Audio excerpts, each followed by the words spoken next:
Magandang umaga po sa inyong lahat at sa ating Panginoon. Magandang umaga sa bawat isa.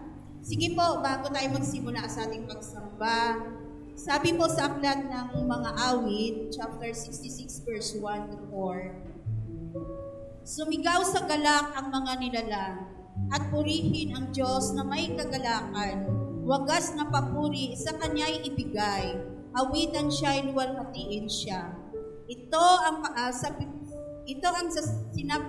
sinabi ng Diyos na dakila. Ang mga gawa mo ay kahanga-hanga. Yumuko sa takot ang mga kaaway, dahilan sa taglay mong kapangyarihan. Ang lahat sa lupa ika'y sinasamba. Awit ng papuri, iyaong kinakanta. Ang iyong pangalay, pinupuri nila. Tayo po'y manalangin. Aming Diyos, aming Ama na nasa langit, kinikilala namin ang iyong dakilang kapangyarihan sa umagang ito. Ikaw ang aming Diyos na nais namin maitaas, mabigyan namin karangalan at kaluwalhatian dahil karapat-dapat ka lamang ang Diyos na dakila na lumikha ng langit, ng lupa at ng karagatan. Ang Diyos na may kontrol ng lahat ng bagay. Ang Diyos na nakakaalam ng lahat ng aming mga buhay. Wala kaming pwedeng mailihim sa iyo, Panginoon. Kaya sa umagang ito, O God, kami po ay buong puso na nagpapakumbaba sa iyong banal na harapan. Nagpapasiyasat kami ng aming mga puso at isip. Ano man ang mga hadlang sa oras na ito, bunga ng mga kasalanan, sa aming pagsamba sa iyo, Panginoon, ay aming isinusuko sa oras na ito. At hinihingi namin ang kapatawaran mo at paglilinis mo ng aming mga buhay, Panginoon, dahil nais namin, Lord, na masamba ka namin, Panginoon, na ayon sa iyong kalooban, Ama.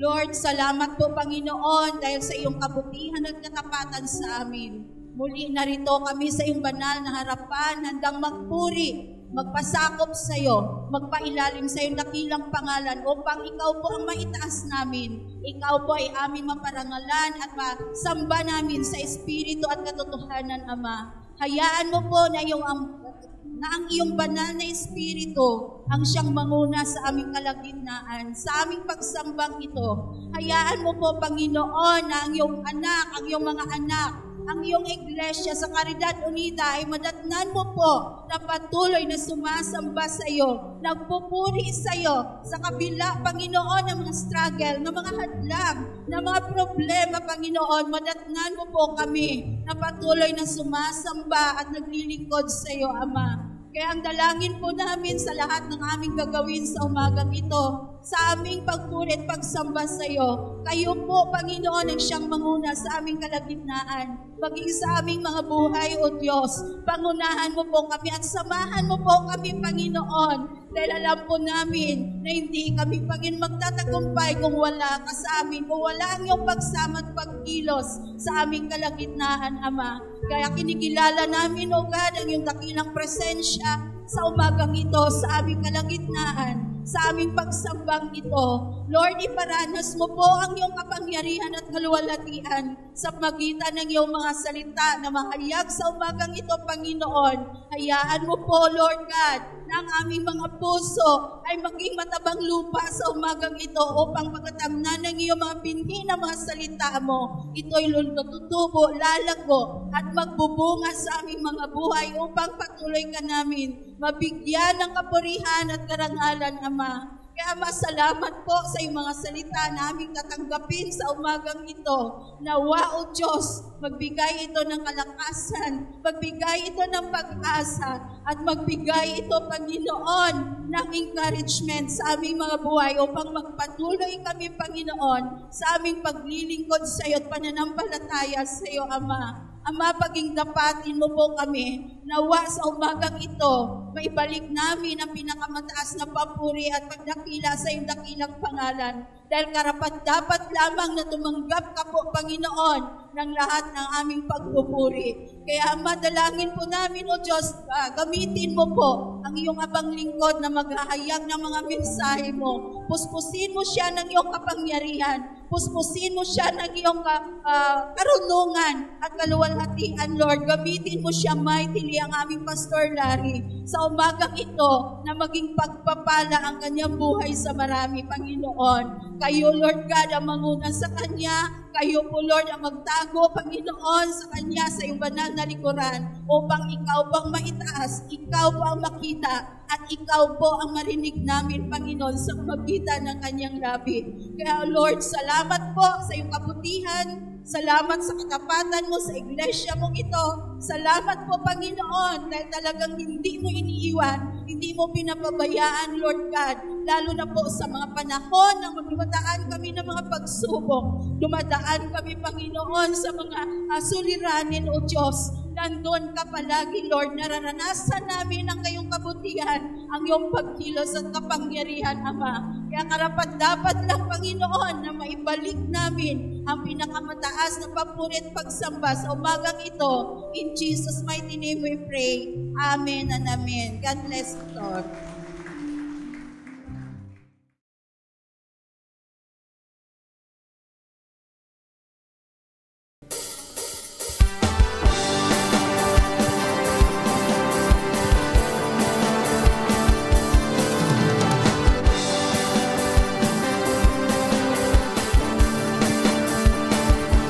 Sing. Your creation cries to you, worshiping in spirit and in truth. Glory to the faithful one, Jesus Christ Himself. Let's sing once again, all creation. All creation gives you praise. You alone are truly great. You alone are truly great. You are the God who reigns, Lord. You alone are God who reigns for eternity. Yeah, God is great. God is great and His praise fills the earth, fills the heavens, and your name will be praised through all the world. God is great, sing His praise on the earth, on the heavens, 'cause we're living for the glory of your name, the glory of your name. Hallelujah.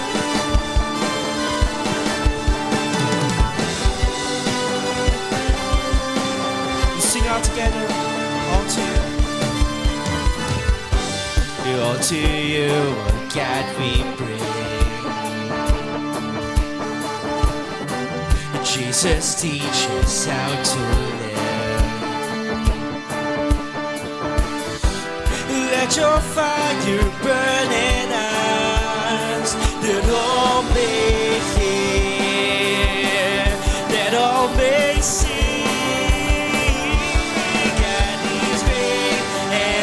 Praise fills the earth, fills the heaven, and your name will be praised through all the world. Sing, God is great, God is great. Sing His praise on the earth, on the heavens, 'cause we're living for the glory of your name. God is great, God is great, and His praise fills the earth, fills the heaven, and your name will be praised through all the world. God is great, sing His praise on the earth, on the heavens, 'cause we're living for the glory of your name, the glory of your name. Yes, Father God, truly you are great in our lives, Lord. All glory belongs to you, my God. Sing. Holy is the Lord, the whole earth sings, the whole earth sings. Holy is the Lord. Holy is the Lord. The whole earth sings. The whole earth sings. Holy is the Lord. The whole earth sings. The whole earth sings. Holy is the Lord. Holy is the Lord. The whole earth sings. The whole earth sings. And His praise and His praise fills the earth, fills the heavens. You are truly great, Lord. God is great. God is great. Sing His praise. All the earth, all the heavens. 'Cause we're living for the glory of your name. God is great. And His praise fills the earth, fills the heavens. And your name will be praised to all the world. God is great. Sing His praise. All the earth, all the heavens. 'Cause we're living for the glory of your name. 'Cause we're living for the glory of your name. 'Cause we're living. 'Cause we're living for the glory of your name. The glory of your name. Hallelujah. Truly that God is great, Lord.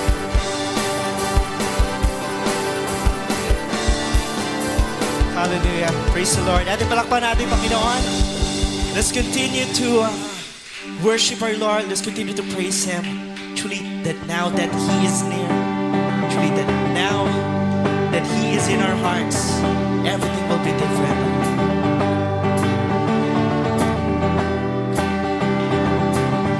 Let's continue to clap our hands.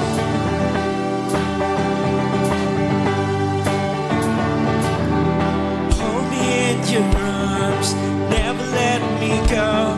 I want to spend eternity with you.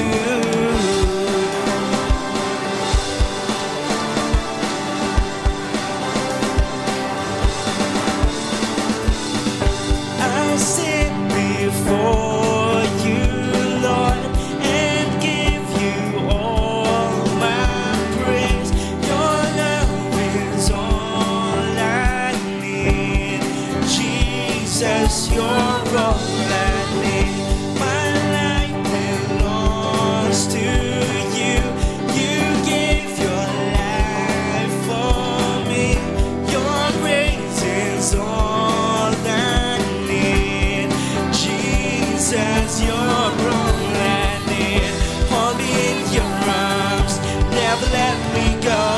I want to spend eternity with you. And now that you're near, everything is different. Everything's so different, Lord. I know I'm not the same. My life you've changed. I want to be with you. I want to be with you.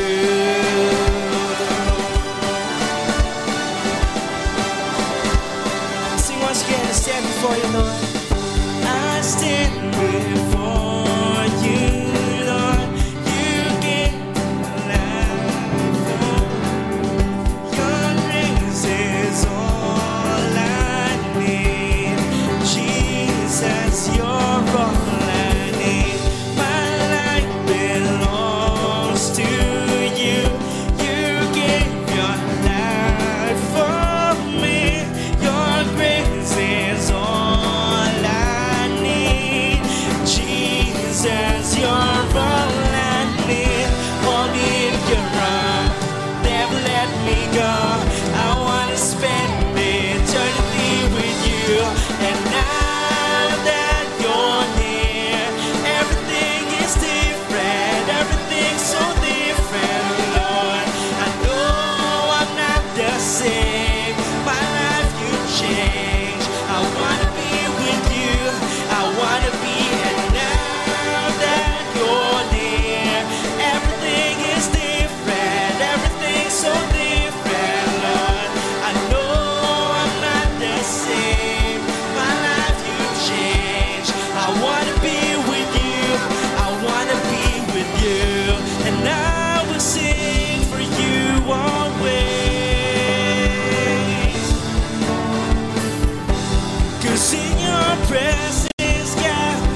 I wanna be with you.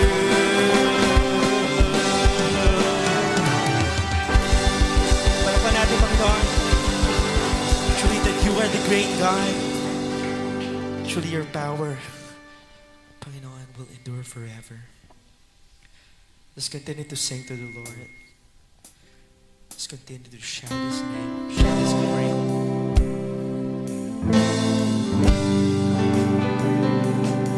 Let's continue to pray. Yes, Lord God.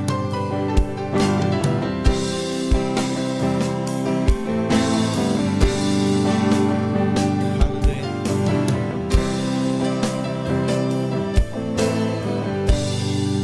Sing. My Jesus.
their praises to you, Lord. Mountains bow down and the seas will roar at the sound of your name. Our dear Lord Jesus, I sing for joy at the words of your hand. Forever I love you, forever I stand. Nothing compares to the promise I had. Nothing compares. Nothing compares to the promise I had. Nothing compares. Nothing compares to the promise I have in you. Yes, Lord God. Truly that God is great. You are great in our lives, Lord. Like what Ephesians chapter 3 verse 20 is. Your glory is unimaginable. Your glory, your power is great, Lord. Sing how great. How great is our God. Sing with me, how great is our God. And all we say, how great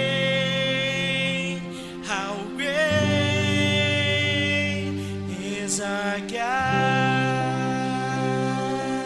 Hallelujah, splendor of the King. The splendor of a King, clothed in majesty. Let all the earth rejoice, all the earth rejoice.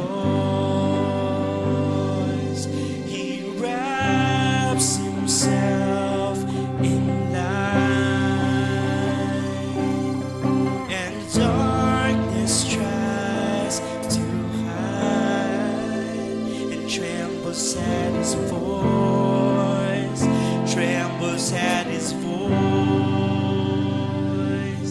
How great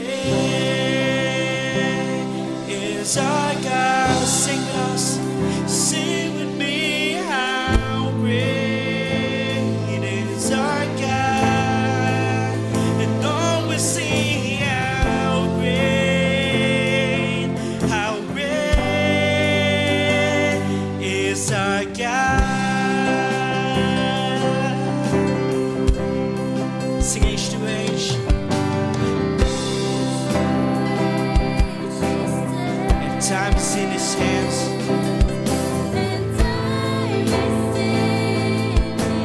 You are our Alpha and Omega, beginning and the end.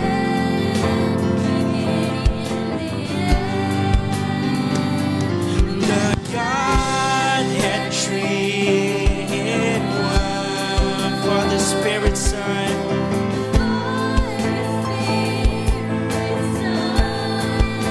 The Lion and the Lamb.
is great, Lord. Is our God. See once again, our God. How great is our God. Sing with me, how great is our God. And all we sing, how great is our God.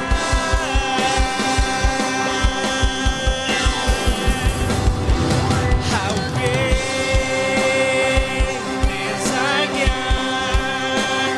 Sing with me, how great is our God. And all we sing, how great is our God. You are name above all names. You are name above all names. You are worthy of all praise. And my heart will sing, how great is our God.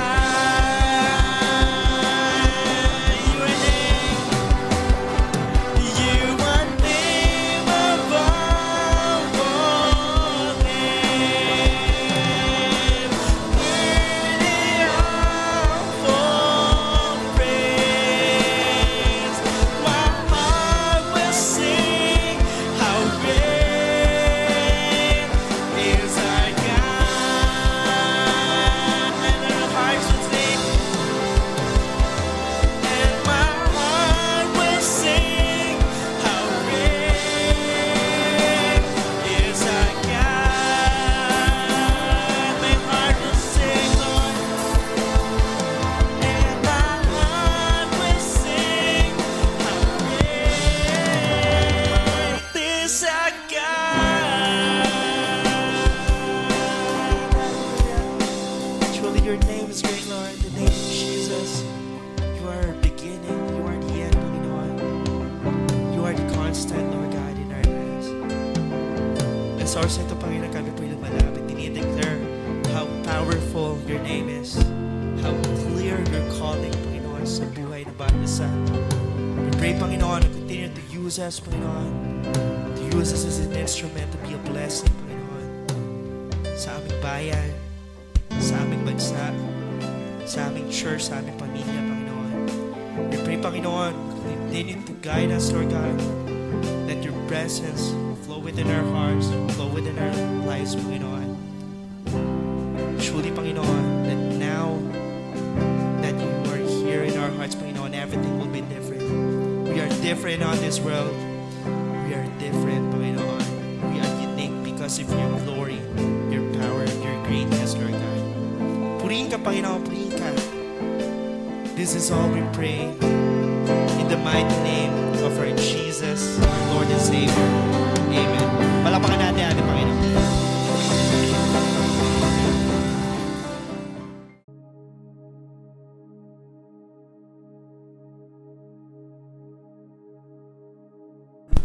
Ay po'y manalangin. Dakilang Diyos na makapangyarihan sa lahat, puri ka namin. Pinapasalamatan ka namin sa umagang ito. Kinikilala po namin, Panginoon, ang iyong kabutihan, ang iyong katapatan sa aming mga buhay. Tunay po, O Diyos, na napakaraming dahilan para magpasalamat. Sa bawat araw ng aming mga buhay, nararamdaman namin, Panginoon, yung iyong pagmamahal at pagkalinga sa amin, Panginoon. Salamat po sa mga biyaya na iyong ginagawa at binibigay sa amin. Salamat po, Panginoon, sa mga taon ng buhay, kaarawan, anibersaryo, Panginoon, na sa aming sumasapit. Tunay po, O Diyos, na ang bawat karagdagang panahon at taon, Panginoon, ay patunay po ng iyong biyayang nagpapatuloy po sa aming mga buhay. Pinapasalamatan ka namin, Panginoon, maging sa mga pagsubok na sa amin dumarating sa pamamagitan ng karamdaman. Nagpapasalamat kami, Panginoon, sa kagalingan na binibigay mo sa amin. Salamat po, Panginoon, sa kalakasan. Salamat dahil kami po'y nagtatagumpay sa kabila ng mga sakit na amin pong dinarana sa amin pong mga pisikal na katawan. We also want to thank you, Panginoon, maging sa pagkakataon na binibigay mo sa amin upang amin di maranasan, Panginoon, ang mga biyaya mo sa pamamagitan po ng iyong provision, sa mga pagpapala ng mga bagay na kailangan namin na sa amin dumarating, Panginoon. Salamat po sa pagpuno ng aming mga kakulangan, sa pagpuno ng aming mga pangangailangan, Panginoon. We thank you dahil ikaw po, Panginoon, ang aming great provider. We also want to thank you, Panginoon, sa umaging ito, maging sa pagtugon mo sa aming mga prayers. Salamat dahil marami pong time na nararamdaman at naranasan namin, Panginoon, na meron kaming Diyos na dumirinig sa aming mga panalangin. Salamat po, Panginoon. Salamat sa mga answered prayers. Salamat, Panginoon, sa mga pagtugon mo sa mga panalangin na malimit higit pa doon sa aming hinihiling. Salamat po, Panginoon. Salamat even doon sa protection, sa mga paglalakbay, sa mga pag-iingat mo sa amin, Panginoon, sa bawat panahon. Salamat dahil kasama ka namin palagi, Panginoon. Salamat din po, O Diyos, maging sa iba't ibang mga problema ang aming kinakaharap. Mahirap man, Panginoon, yung sitwasyon, pero kami po nagpapasalamat dahil higit kailanman, Panginoon, hindi mo kami iniwan. Lagi ka namin kasama, Panginoon, sa aming mga pagharap sa iba't ibang klaseng mga pagsubok ng buhay. Sinasamahan mo kami, binibigyan mo kami ng iyong pagkalinga, pinagpapala mo kami sa lahat ng sandali, sa lahat ng panahon ng aming mga buhay. Sa umagang ito, Panginoon, sa aming pong sama-samang panalangin at sa pagpapasalamat sa iyo, mangyari naman sa pamamagitan ng pagpapatong ng kamay ng iyong lingkod, iyong igawad sa iyong mga anak na ngayon nagpapasalamat ang iyong pong basbas at pagpapala.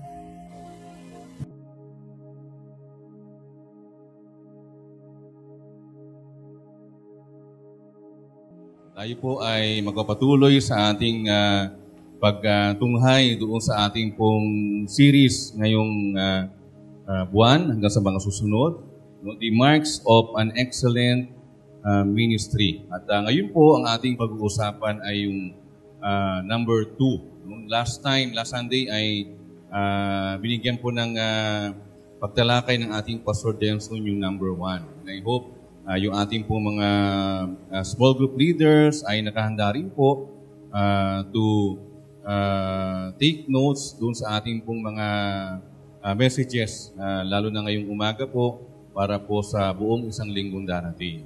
Yan. Atin po munang hilingin ang patnubay ng Panginoon, tayo po'y manalangin.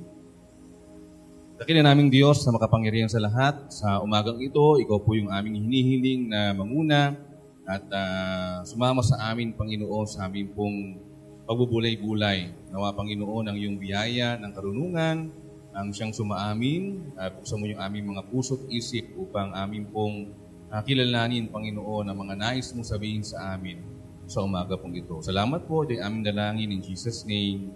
Amen. Yeah. So, the marks of an excellent ministry. So, ang ating pong inspirasyon dito ay ang ministeryo ni Pablo, ni Apostol Pablo. Yun ang ating pag-uusapan sa halos 2 buwan.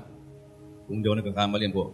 2 buwan o higit pa na pagtalakay ng ating pong mga messages. So this morning po, ang ating pag-uusapan ay nandoon sa 1 Thessalonians chapter 2, verse 4 to verse 6. At meron po itong title na ang maglingkod ay para sa Diyos. Ang maglingkod ay para sa Diyos. No? At kung ating pong tutunghayan, yung mga talatang ito, sabi sa kasaysayan, ang unang Thessalonica, especially yung ating pong mga talata, yung verse 4 to 6, yung 3 talata, ito po yung nagbibigay din sa integrity o integridad o motibo ng isang lingkod ng Diyos.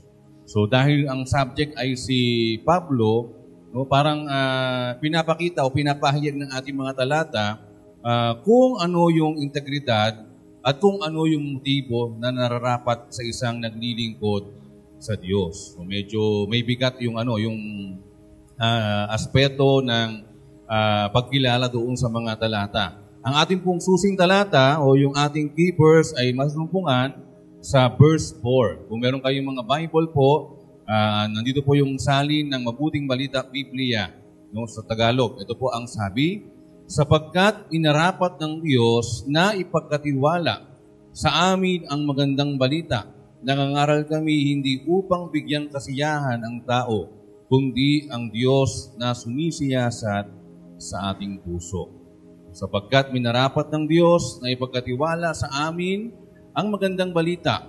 Nangangaral kami hindi upang bigyang kasiyahan ng tao, kundi ang Diyos na sumisiyasat ng ating puso. Yan. So, 1 Thessalonians chapter 2 verse 4. No, ano ba yung dapat nating itanong sa ating mga sarili ngayong umaga? Ano ang iyong motibasyon sa paglilingkod mo sa Diyos? Ano yung iyong motibasyon sa iyong paglilingkod sa Diyos? So kung atin pong i-evaluate yung ating mga sarili, lalo na po yung mga naglilingkod na sa ministry, sa Panginoon, ano po? Ano mang paglilingkod yan? Yun man ay yung pinakamaliit na paglilingkod sa tingin ng tao, no? O yun namang pinakamalawak o pinakamalaking paglilingkod na isa rin sa mga pinakamahirap. Ang tanong, ano yung ating motivation? No? Ano yung motivasyon natin sa ating ginagawang paglilingkod sa Diyos? Marami kasi yung pwedeng maging motivation natin eh. Diba? Kahit naman sa ibang bagay. Kahit sa pagpupuri, kahit sa pagtugtog, sa pag-awit, o sa paggawa ng mga bagay na ginagawa natin, meron niyang motivasyon. No? Yun yung ating parang inspirasyon kung bakit tayo kumikilos, kung bakit tayo gumagawa. So kapag pinag-usapan yung paglilingkod, ano ba yung nagmo-motivate sa atin? Tayo ba'y tinutulak ng ating pagkatawag sa Panginoon o yung calling natin sa service? No, hindi naman po yung mga pastor lang ang may calling. No, kahit naman tayo, meron din tayong calling. Maaring tinawag lang tayo o tinawag tayo sa aspeto ng ganitong ministeryo. Naalala ko po si Pastor Perds, no? Kapag nagkakausap po kami, nagkakakwentuhan, may mga time na ini-encourage namin siya na mag-full-time na sa ministry. Kasi nga, ginagawa niya na rin naman yung mga ginagawa ng isang full-time pastor halos. No, yun lang magkasal, saka magkasal at saka magbinyag, yung mga hindi pwedeng gawin pagka hindi ordained. No? Pero pagka nagkukwentuhan kami, lagi naming ini-encourage yung ganoon. Lalo kahit kay Pastor Joseph, sinasabi din namin yun na darating yung time na pwede ka nang mag-serve full-time sa ministry. Pero ang laging sagot, no, hindi naman ako tinawag ng Panginoon sa gantong paglilingkod, sa gantong aspeto. Kundi, yung aking paglilingkod, ginagawa ko kahit na hindi ako full-time sa ministry o full-time sa pagiging isang pastor. So, ano yung ating motivation sa paglilingkod sa Panginoon? Ano yung motivation natin? Ano yung nagmo-motivate sa atin sa pagsuserve sa ating Panginoon? Sa kabanata pong ito, sa chapter 2 ng 1 Thessalonians, no? Ayon sa kasaysayan, ay dinidispensahan ni Pablo o ni Apostol Pablo yung kanyang ministry sa mga taga-Thessalonica. Sa anong bagay? No? Yung kanyang defense sa kanyang ministry sa mga taga-Thessalonians ay laban sa mga maling accusation. No? Nung time na yon, meron na rin po mga bashers, parang ganoon. No? May mga, kumbaga nga sa panahon ngayon na digital na, may mga bashers. No, pinapaliwanag niya na yung tunay na ministeryo ay hindi tungkol sa anumang bagay, lalo na sa pagkuha ng kapurihan o ng kayamanan mula sa mga tao. No, sabi niya, ang paglilingkod hindi dapat o hindi tungkol sa pagkuha ng papuri ng tao o ng kayamanan mula sa tao, kundi sa paggawa ng gawain ng Diyos sa tama at dalisay na paraan. Sabi ni Apostol Pablo, pinaparatangan siya na siya ay naglilingkod dahil nais niya lang kunin yung praises ng mga tao o kaya naman ginagamit niya yung kanyang ministry, yung kanyang paglilingkod para magkamal ng kayamanan. No, pero ang sabi niya, hindi ganoon ang paglilingkod, hindi ganoon ang ministry. Ang ministry, ang paglilingkod ay gagawin mo yung gawain ng Diyos sa tama at dalisay na paraan. Nalala ko yung aking teacher sa church history, no, sa seminary. Ang sabi niya, nabanggit mo rin yata yun few times, no? Kung gustong yumaman ng isang tao, meron lang ilang mga paraan. No? Bukod sa politika, no? Pwede ka raw gumawa ng iyong sariling relihiyon para ikaw ay yumaman. No? Kaya siguro may mga leaders ng ng ilang mga sikat na religion sa atin o samahan sa atin sa aspeto ng relihiyon na medyo talagang putitin natin ay magkargo yung buhay. Diba? Hindi na ako magbabanggit, baka magkamali po ako. Pero may mga ganon. Ibig sabihin, sabi niya, you can use your religion or you can use a certain religion for you to, sabi nga, to enjoy yung pleasure, yung yaman, yung riches. No? Hindi naman po yun talaga malalayo doon sa katotohanan kasi nga meron tayong pwedeng ma-observe na ganoong mga bagay sa ating paligid o sa ating bansa. Pero katulad ng karanasan ni Apostol Pablo, ang sabi niya, hindi ito tungkol sa pagkuha ng papuri ng tao. Hindi ito tungkol sa kayamanan na makakamal ko o makakamit ko sa aking gagawing paglilingkod sa Diyos, kundi sa paggawa ng gawaing ibinigay sa akin ng Panginoon sa tama at dalisay na paraan. So ang tanong sa atin ngayong umaga na dapat natin sagutin, ano ang dapat maging motibasyon at katangian ng bawat Kristiyano o ng bawat mananampalataya at lingkod ng Diyos? Ano ba yung dapat na maging motivation?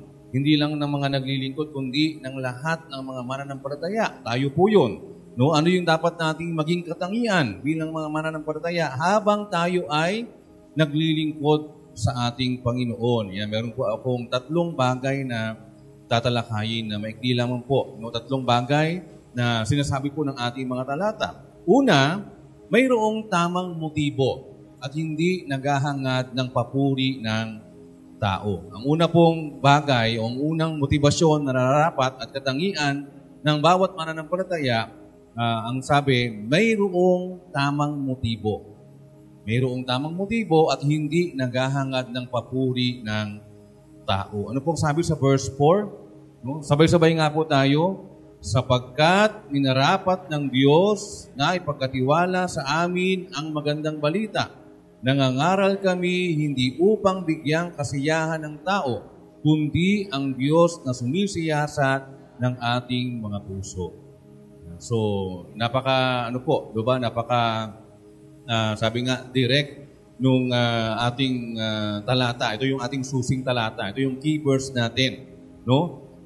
Ang paliwanag nito, no, ang sabi, ang paglilingkod ay hindi para maghangad ng papuri ng tao, kundi tayo na naglilingkod ay hindi dapat humihingi ng anumang sabi nga, papuri from people. Hindi ito tanghalan na maghihintay tayo ng kapalit na pagpalakpak ng mga tao sa ating mga ginagawa.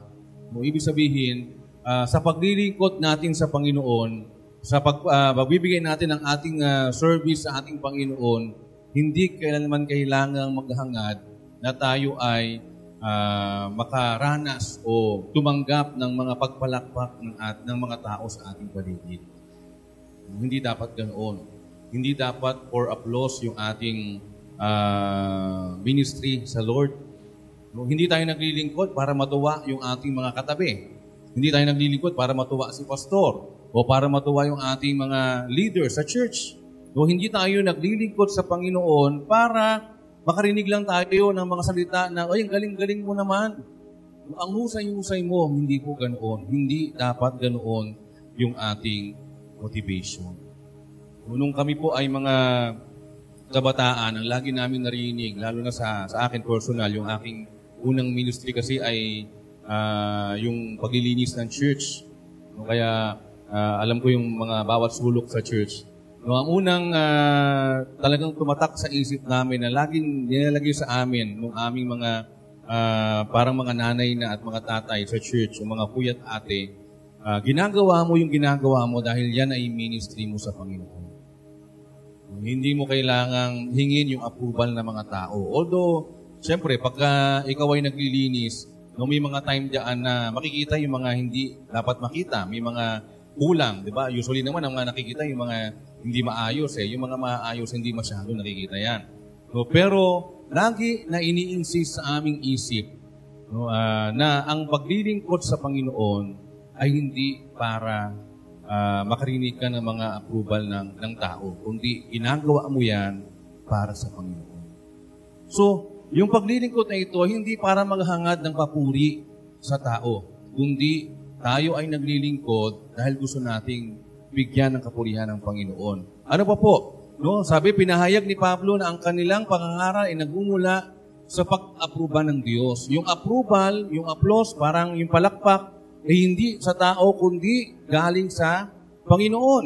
So alam niya na kung meron mang unang nagsusuri sa kanilang ginagawa, no, na ministeryo o paglilingkod sa Panginoon, ay walang ibang unang-una kundi ang Panginoon, ang Diyos, hindi ang tao. No? Although, siyempre, may karapatan din yung tao sa paligid natin. May mga mata, may mga isip din. No? Alam niya na sinusuri ng Diyos yung kanilang mga puso at motibo. Ito yung hindi kayang abutin ng tao. No? Sa ating paglilingkod, maaring makita yung ating ginagawa, maaring makita yung ating mga mali, yung ating mga pagkukulang. Pero hindi kailanman kayang makita ng mga tao yung ating puso. Amen? Amen po ba mga kapatid? No? Ang una at nag-iisa lang na pwedeng makakita ng ating puso at ating motibo ay walang iba kundi ang Diyos.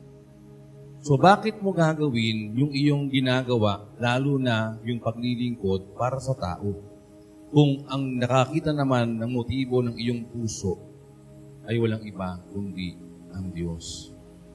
Kaya sabi ni Pablo, ang nais lang namin ay mabigyang kaluguran ang Diyos. Ang nais lang namin ay mabigyan ng kaluguran ang Diyos. So ang paglilingkod po, gaya na nandyan, na may dalisay na puso at tamang motibo ay mas mahalaga sa Diyos kaysa sa mga gawaing ginagawa para makita lang ng tao. So yun ang importante sa Panginoon. Yun ang importante sa ating Panginoon. Pag naglilingkod tayo, kailangan ito'y galing sa ating mga puso at tama yung ating motibo.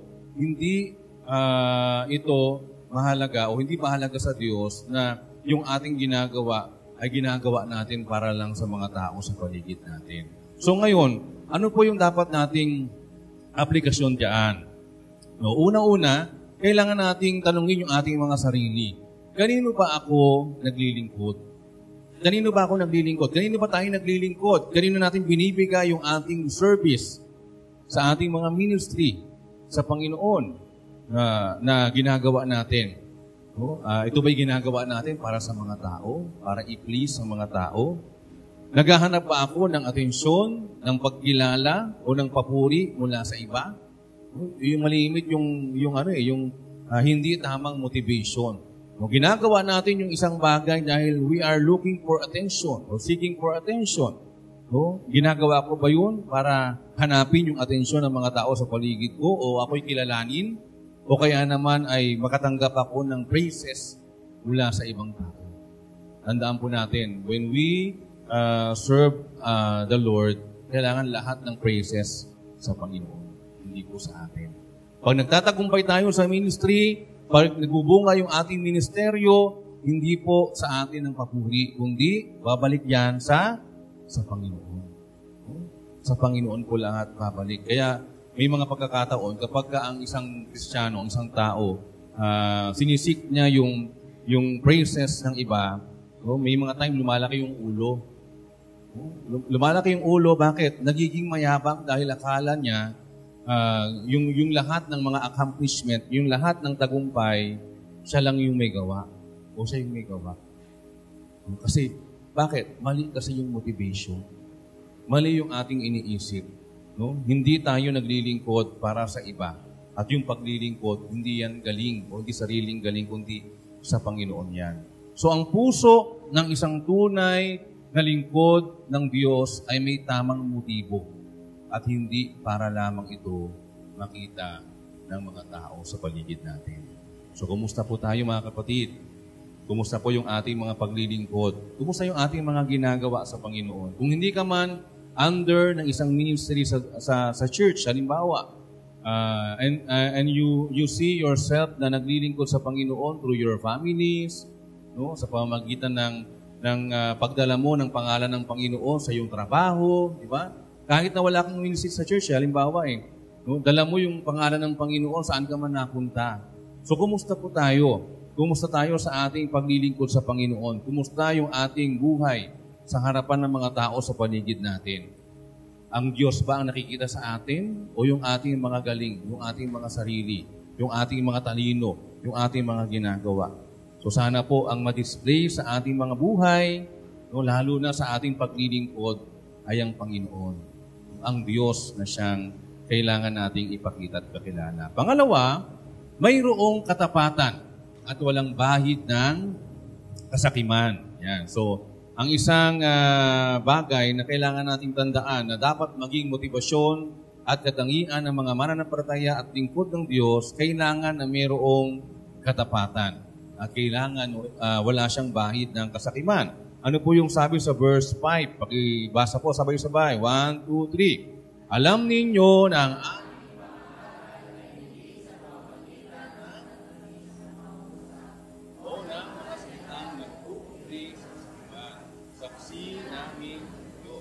yan. Ano po yung paliwanag dyan ni Pablo? No? Ang paliwanag dyan ni Pablo, sabi niya, tinukoy ni Pablo na ang kanilang mensahe ay hindi may pagpapaimbabaw na salita o hindi sa pamamagitan ng paimbabaw na salita. Kapag binilikan natin yung New Testament, di ba? Marami diyan ang mga mapagpaimbabaw, lalo na yung mga Pariseo. Sila yung mga kilala bilang mga mapagpaimbabaw, mga religious leaders, pero sila yung mga gumagawa ng mga bagay na hindi nila isinasabuhay. O sila yung unang lumalabag doon sa sinasabi nilang mga kautusan. Diba? So, ang sabi ni Pablo, yung kanilang pinapahayag na mensahe ay walang halong pagpapaimbabaw o anumang mga bagay. At lalo na, hindi ito nagtatago o nagkukubli ng kasakiman. No? Sila ay nanawagan sa Diyos bilang saksi sa kanilang dalisay na layunin. Laging yun ang prayer nila. Lord, gamitin mo kami para maging pure yung aming service, yung aming paglilingkod, at hindi namin magawa yung ginagawa ng iba na nagiging parang kunyari lamang yung paglilingkod o kunyari lang yung paglilingkod at minsan pa nadarating o nadadaan doon sa pagiging sakim sa mga bagay na pwedeng makuha sa kanilang mga gawain. Meron pong dalawang bagay na gusto kong ating makita dito bilang aplikasyon ng katotohanan ito tungkol sa katapatan. No? Sabi, una, yung pagiging tapat. No? Dalawang mahalagang paalala sa atin mula sa talata na 5, no? Sa verse 5. Yung pagiging tapat. Sabi, bilang mga Kristiyano, dapat tayong maging tapat sa lahat ng bagay. No? Bilang mga Kristiyano, dapat tayo ay maging tapat sa lahat ng mga bagay.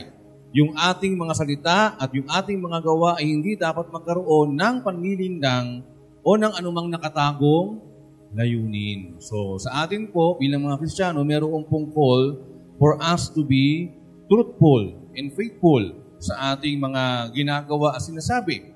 No? Sa isang Kristiyano, yung kanyang katapatan ay dapat na maging parte ng kanyang buhay. So, tayo po ba ay tapat sa lahat ng aspeto ng ating mga buhay? Tapat po ba tayo sa ating relasyon sa Panginoon? Meron ba tayong tawag dyan, regular na connection sa Diyos o panahon sa Diyos? Di ba kailangan yun para tayo ay lumago sa ating pananampalataya? Meron ba tayong panahong manalangin o makipagniig sa Panginoon? No? Kasama sa ating katapatan sa lahat ng bagay ay yung ating panahon kausap at kasama ang Panginoon. No? Meron ba tayong panahon o meron ba tayong katapatan sa ating mga pag-iika po? No? Isa din niya sa katapatan. Kapag pinag-usapan yung katapatan, kasama niyan yung pagbibigay. No? Are we faithful in tithing? Baka naman tayo ay nag-aaral lamang ng tithing, sasabi tungkol sa tithing, pero hindi naman tayo nagka-tithes. Diba? So kailangan po yan. Kailangan tayo maging tapat. Tayo po ba'y tapat sa ating mga paglilingkod? Baka naman nagawa lang tayo pagka nandyan yung ating leader. No? Nagawa lang tayo pagka nakikita tayo ng ating mga small group leader o ng ating pastor. No, baka ginagawa lang natin yung maganda kapag mayroong nakakita sa paligid natin, pero hindi natin ginagawa yung mga bagay na yan kapag wala nang nakakita. So, dapat merong integrity. Yung katapatan po, nakambalyan ng integridad. No, yung ating mga salita, yung ating mga gawa, hindi dapat nagkakaroon ng panlilinlang o anumang nakatagong layunin.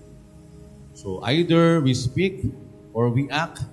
No? Bilang Kristiyano, bilang naglilingkod din sa Panginoon, kailangan ginagawa natin ang lahat ng bagay ng merong katapatan. Pangalawa, yung pag-iwas sa material na pakinabang.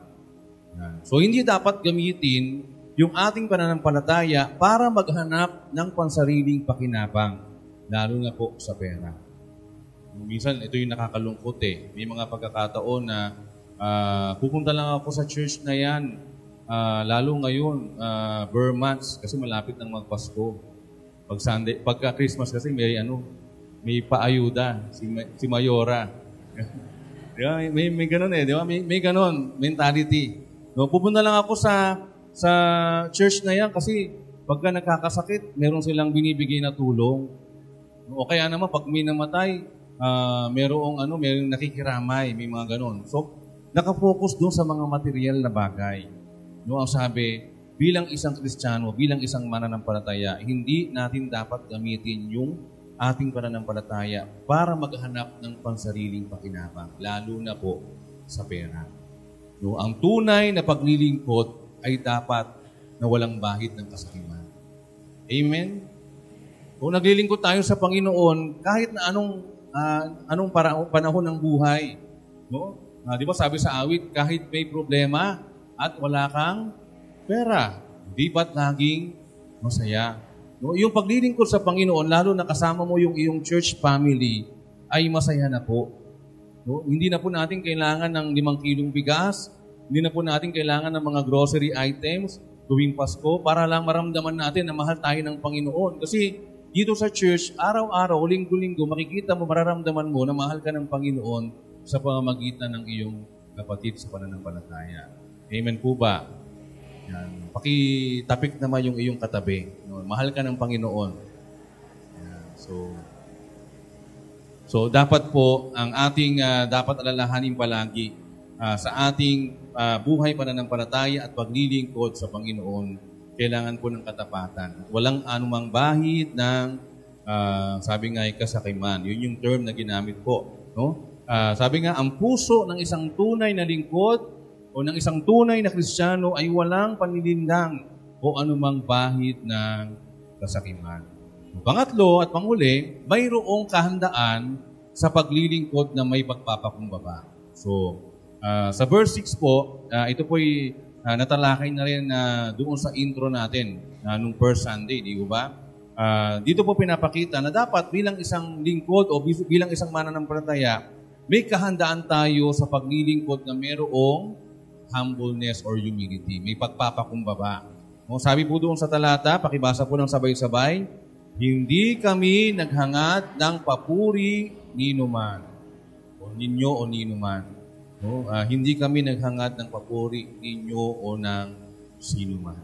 Ano po yung paliwanag po dito ni Pablo? Sabi niya, ang pinapahayag po ni Pablo dito, hindi sila naghahangad ng kapurihan ng tao. Kahit na bilang mga apostol, meron silang karapatang hingin iyon. So kahit meron silang karapatan na i-acknowledge ng mga tao, hingin yung acknowledgement ng mga tao, hindi nila ginagawa yun. No? Kasi ayaw nila na masanay yung iba, lalo na yung mga nakatingin sa kanila, na kailangang maghangad ng papuri ng tao. They just need to do their ministry. Kailangan lamang nilang gawin yung kanilang paglilingkod. Sabi nga po, ang pagiging mapagpakumbaba, handang maglingkod ng walang pag-aalinlangan, nang hindi naghihintay ng papuri o pabor mula sa iba, ang nagpapatingkad sa ating pananampalataya. Basahin niyo po ulit yan. Kita niyo, ha? Sabi, ang pagiging mapagpakumbaba at handang maglingkod ng walang pag-aalinlangan, nang hindi naghihintay ng papuri o pabor mula sa iba, ang nagpapatingkad ng ating pananampalataya. Mas nakikilala po tayo bilang mga Kristiyano.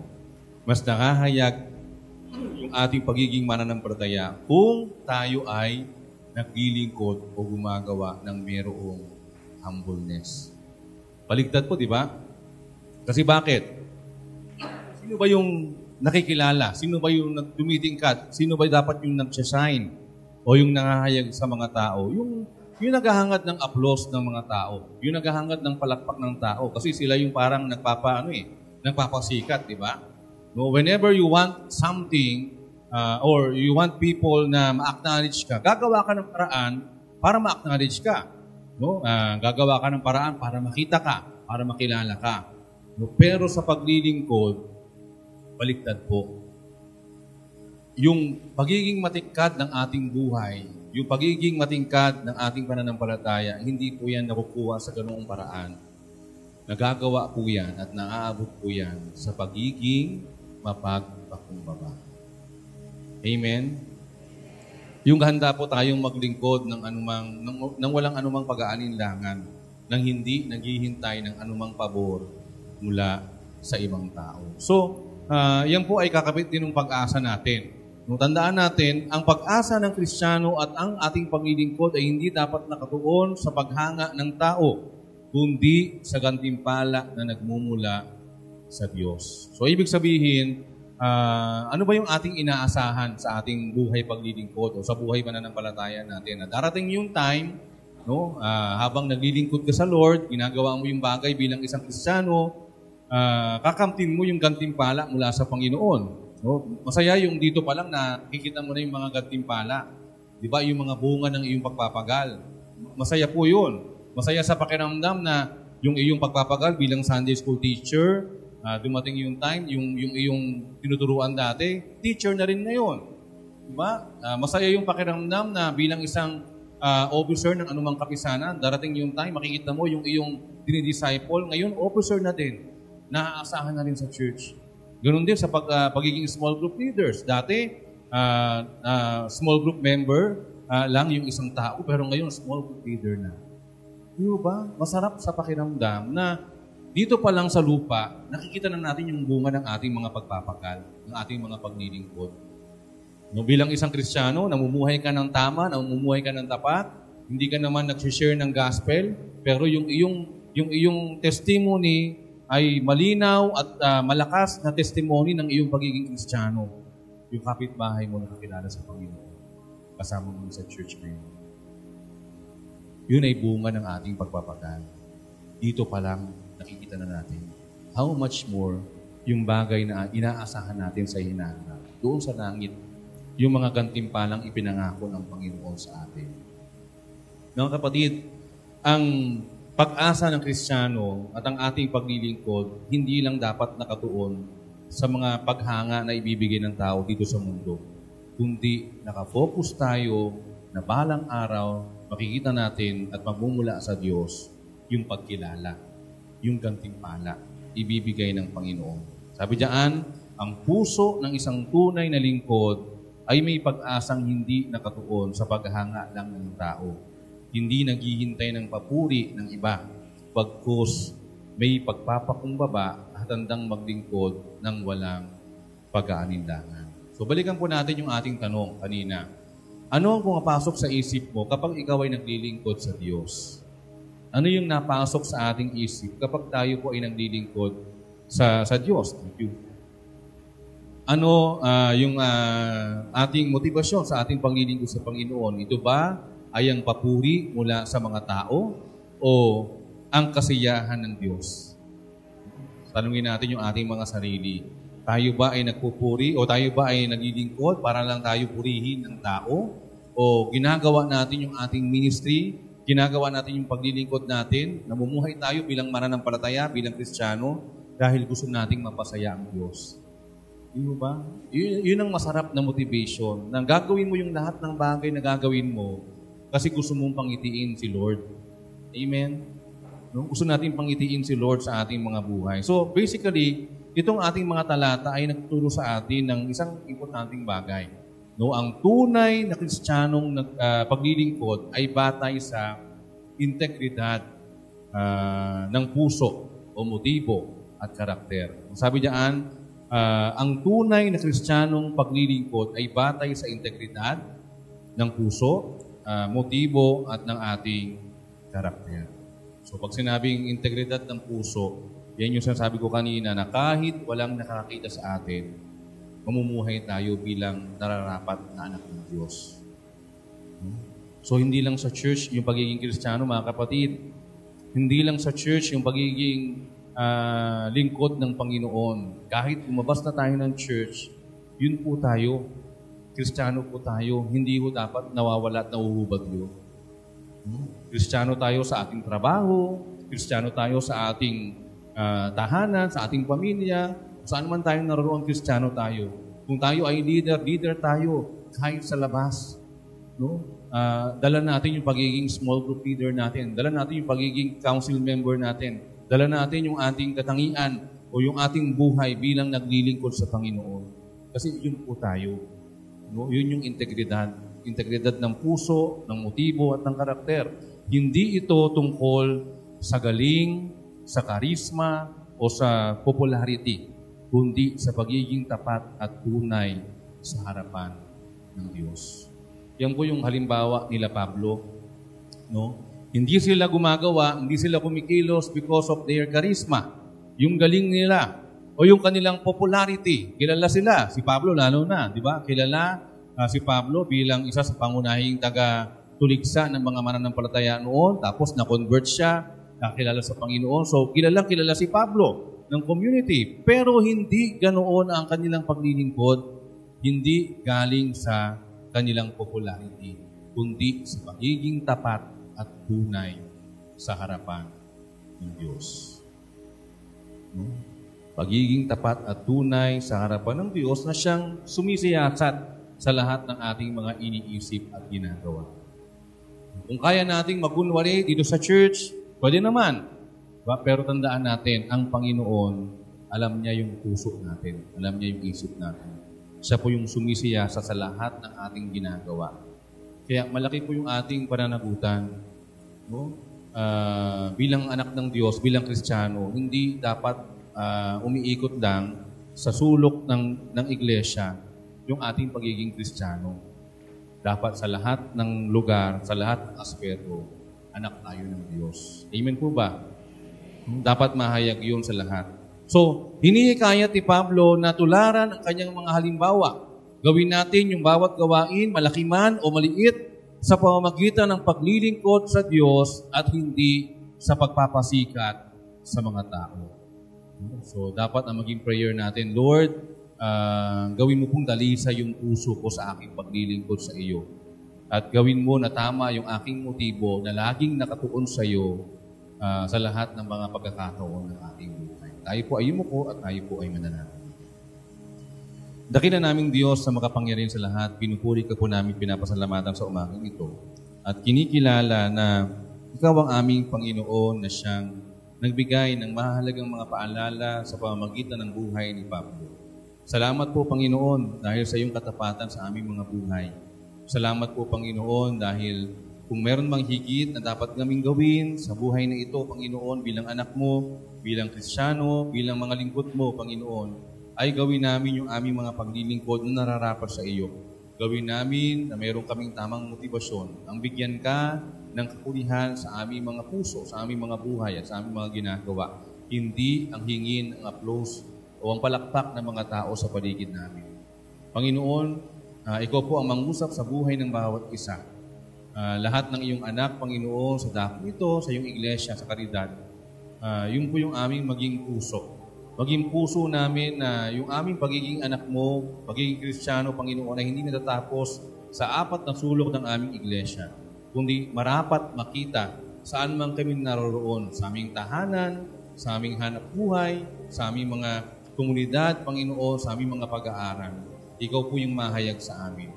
At bilang iyong mga lingkod, Panginoon, madala din namin yung aming paglilingkod sa iyo, saang man dako kami naroroon. At gawin namin marapat yung buhay namin, merong integridad sa lahat ng aming iniisip, sa lahat ng aming ginagawa, ayon po sa iyong naisip. Ikaw po ang aming mapangiti, ikaw ang aming maluwalhati, ikaw ang aming gawing inspirasyon, at At ikaw lang yung dapat matuwa sa amin, Panginoon, unang-una sa lahat ng bagay na aming mga ginagawa, bago pa man ang mga tao sa aming paligid. Salamat po, Panginoon, sa iyo, sa iyong mga salita sa umagang ito. Ito po'y aming dalangin. In Jesus' name, Amen. Magandang umaga po.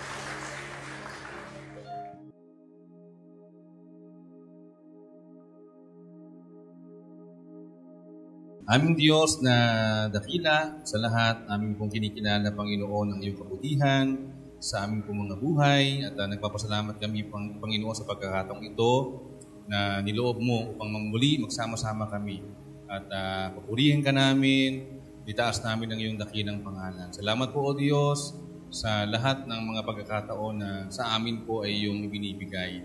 Salamat po, Panginoon, dahil palagi naming nararanasan yung iyong gabay, yung iyong pagsama sa aming mga buhay. Sa umagang ito, Panginoon, nais mo naming isama din sa panalangin ng aming mga kapatid na ngayon ay nagtitake, Panginoon, ng licensure exam for teachers, Panginoon. Si kapatid na Aaron, kapatid na Risa, maging ang may bahay ng kapatid na Joel na si Melody, Panginoon. At yung iba pa ng mga kakilala namin ngayon na nagtitake ng exam the whole day. Dalangin po namin yung pagsama mo sa kanila at yung pagtatagumpay, Panginoon, sa kanila pong pag-e-exam, ang kanila pong maranasan. Ikaw rin po mag-iingat sa aming lahat, sa aming pong pag-iwahiwalay, pauwi, patungo sa aming mga tahanan. Maranasan po namin yung masaganang biyaya ng panangarian, kasama po ng aming pamilya. At sa iyo po namin pinapakitiwala ang buong isang linggo. Ano man po yung aming gagawin, ikaw po ang mabigyan namin ng karangal at kapurihan. Purihin ka, dakilang Ama, ito'y aming dalangin in Jesus' name. Amen.